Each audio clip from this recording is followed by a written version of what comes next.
Alors effectivement, la confrontation avec le terrain, je suis parti en fait entre ma maîtrise et le début de mon master, je suis parti pendant 2 mois au Mexique. Alors pour des raisons en fait pécuniaires, hein. Les Antilles, j'aurais pu faire un séjour aux Antilles, mais beaucoup plus court, et moi je voulais faire un séjour long, donc le Mexique était le bon compromis. Et on est parti avec une amie péruaniste, donc pour elle aussi il y avait ce compromis financier.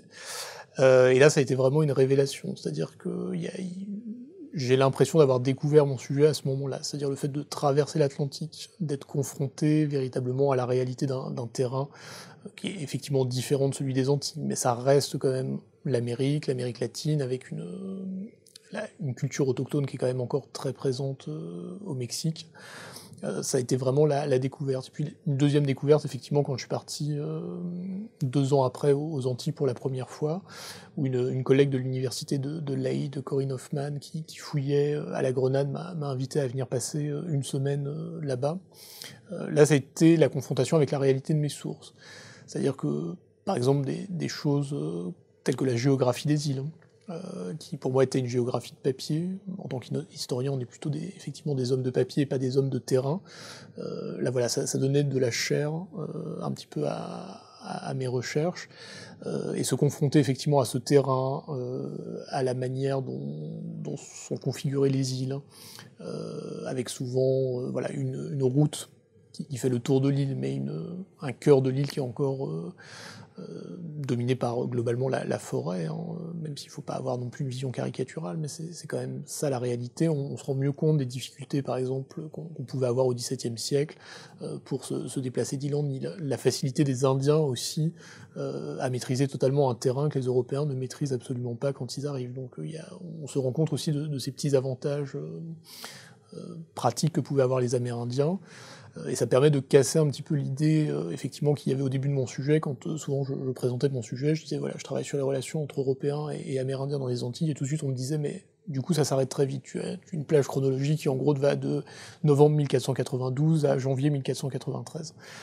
Et je disais, mais non, mais il y a encore des Amérindiens, et aujourd'hui encore dans les Antilles, hein, il y a encore des communautés d'ailleurs amérindiennes, hein, c'est quelque chose qui est souvent ignoré, mais à la Dominique, il y a une enclave, il y a un territoire dit Kalinago, qui est le nom des Indiens Caraïbes, là-bas. Et finalement, tout le long du XVIIe siècle, les Indiens Caraïbes ou Kalinago sont des acteurs à part entière véritablement de l'histoire coloniale, hein. Ils ont ce qu'on appelle aujourd'hui une véritable agency, c'est-à-dire qu'ils sont maîtres de leur histoire, ils ont un rôle à jouer dans cette histoire coloniale, c'est pas simplement des figurants qui disparaissent très vite après la découverte. Pour le coup, voilà, il y a une vraie résistance de leur part, hein, au mouvement colonial.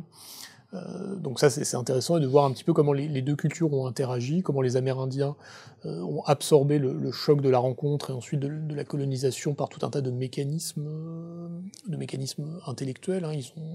Ils ont rationalisé tout ça à l'aune de leurs propres croyances et de leur propre univers, et puis comment les Européens aussi se sont beaucoup appropriés un certain nombre d'éléments de la culture caraïbe, à tel point qu'aujourd'hui il y a des choses qui paraissent appartenir à la culture créole, qui à la base sont plutôt des pratiques amérindiennes.